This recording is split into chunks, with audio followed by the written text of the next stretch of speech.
Hello everyone, and welcome again to the Epic Flight Academy. This is the Private Pilot Ground School course. My name is Mike Thompson, and our topic today is the keys to VFR flight planning.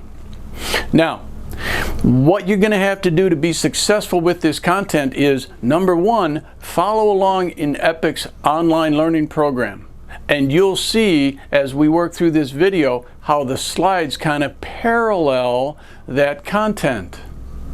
Number two, watch these videos. These videos will kind of give you the parallel and the highlights of that content. And then thirdly, and just as important, of course, you are going to review all of this content with your flight instructor.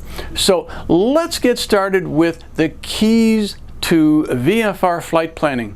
And in our online course, you can see this slide right here, and it shows the green, red, and blue idea of the big picture of a VFR flight plan. Now, what do I mean, the green, red, and blue big picture? Well, if you look at the green line, it shows the departure from the airport, and then horizontally it shows the en route structure, and then it shows the arrival. Now, any cross country will have these three main parts.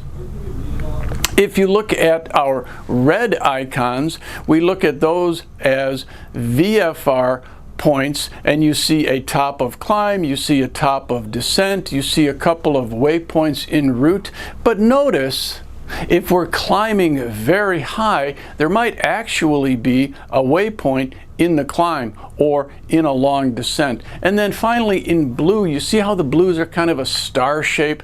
Those are representative of waypoints, and it's the same idea IFR. The waypoints at top of climb, waypoints at the top of descent, en route waypoints, and if the altitude's high enough, certainly there are going to be waypoints in the departure and climb and in the descent and arrival. Now, as you look at these, I want you to think for a second and say, I'll bet this looks a lot like the Airman's Information Manual, or the Aeronautical Information Manual, Chapter 5. And you're exactly correct. If you look in Chapter 5 of the AIM, you're going to see Section 1, of course, is pre-flight, but Section 2 is this departure and climb. Chapter 5, Section 3 is, wouldn't you know it, en route. Chapter 5, Section 4 is descent and arrival. So the big picture really kind of follows Chapter 5 in the AIM. Now let's take a look at some other planning considerations. First of all, fuel. When we're talking about fuel, and you can see that in our slide here, the FAR that we need to refer to if we're flying VFR is 91-151. Our slide talks about some of the factors to consider when we're making our fuel plan, and I want to make you aware of this concept of contingency fuel.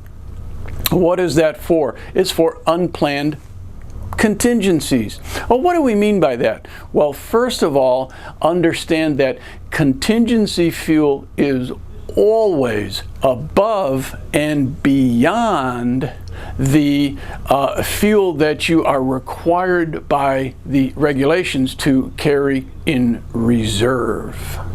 Now, you see the VFR regulation is 30 minutes, the IFR regulation is 45 minutes, and oftentimes flight schools extend that requirement. For example, here at Epic, we say 60 minutes.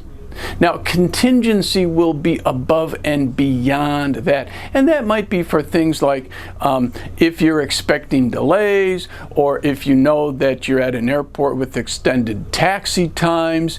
Those types of things would go into contingency fuel. The next item in the big picture keys for VFR planning is your weather briefing. Now, the way that we recommend to do a weather brief is to self-brief using your aviation weather knowledge from ground school and going to this website, aviationweather.gov. Now, your flight instructor will show you how to walk through a standard briefing to self-brief yourself. Then what you do is you give a call to the weather briefer, and that briefer shouldn't really be telling you anything that you haven't already discovered. Now, if they do, hey, that's the reason you called. Or if you have specific questions, or if you want more detail about something, you're going to talk to that briefer about that. At this point, you are ready to complete your weight and balance, because now you're going to have a real good idea of what your fuel load will be. And of course, your fuel load will figure critically into your weight and balance. Okay? And finally, you can now select your VFR Cruising Altitude. Why? Because I've got my weather information, I can look at the winds aloft and find the altitude most conducive to my flight. When I select that VFR Cruising Altitude, remember, east is odd, west is even. You can see that here on the little graphic. When we're VFR, we add 500 feet to our cruising altitude.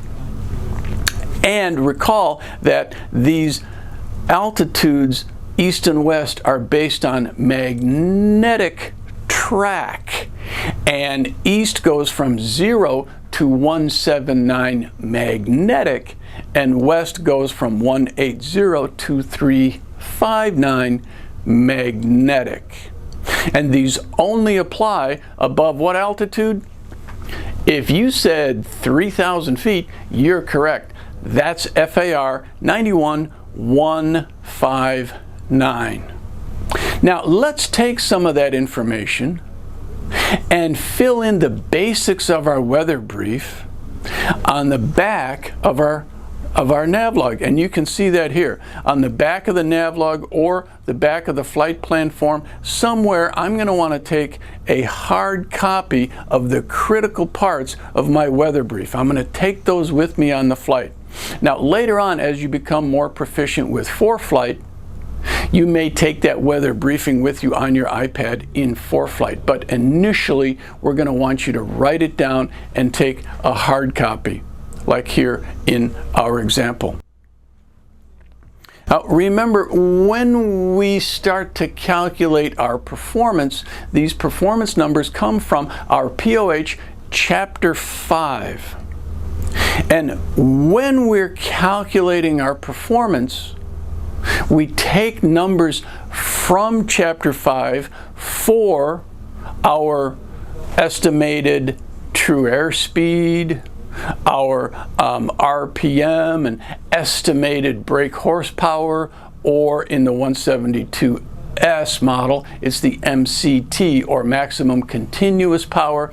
And we're going to want to make those choices based on these key planning items that we've done so far. Once we make those choices, we're going to enter them into our navigation log. And you can see here on screen is a blow up of the top right hand corner of that nav log, and that is where this information gets entered.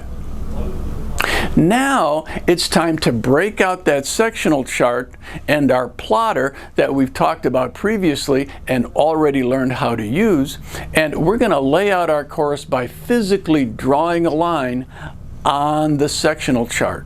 Now remember, it might not always be a straight line. Why not? I might have to go around some particular airspace and or some other considerations. So sometimes it might be a straight line, other times it might be a series of straight lines. Those are all going to be connected by waypoints if I'm IFR, or checkpoints if we're flying VFR. And of course today we're talking about VFR. Now when I draw that line on the chart, should I use a pen, a pencil, a marker? Well, you can use just about anything, but here is a really good suggestion. Do you have an orange highlighter? Not an orange magic marker, an orange highlighter. Those work the best because I can see through a highlighter when I draw on the chart, and if I use a yellow, blue, or green highlighter, those can kind of disappear into a sectional chart because there's a lot of yellow, blue, and green coloring on a sectional chart. So those orange highlighters are the best. Now that I've laid out that course, I've got my true course because I'm oriented to longitude. I'm going to correct that for variation, and what do I have? My magnetic course.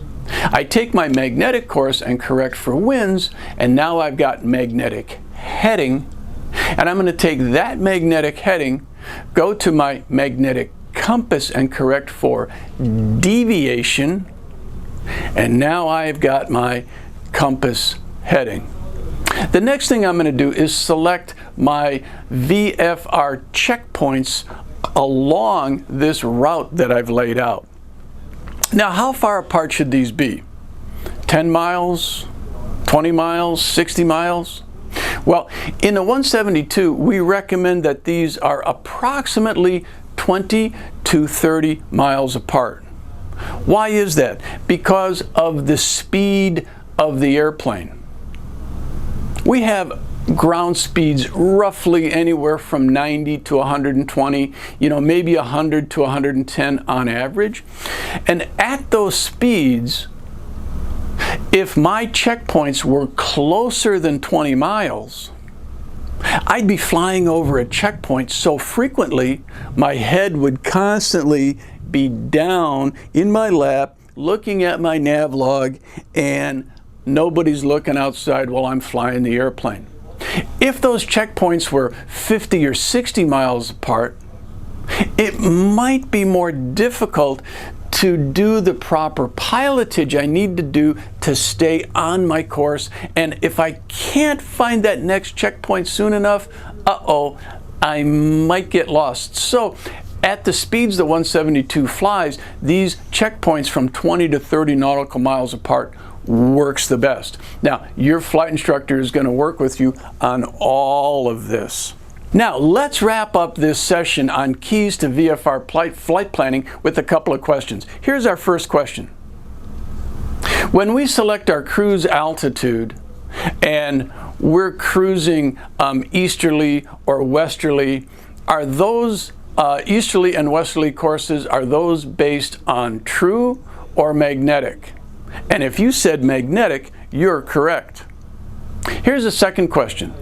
Those easterly and westerly cruising altitudes are only in effect above what altitude? And if you said 3,000, that's correct. Well, folks, that just about wraps up keys to VFR flight planning. We'll see you next time.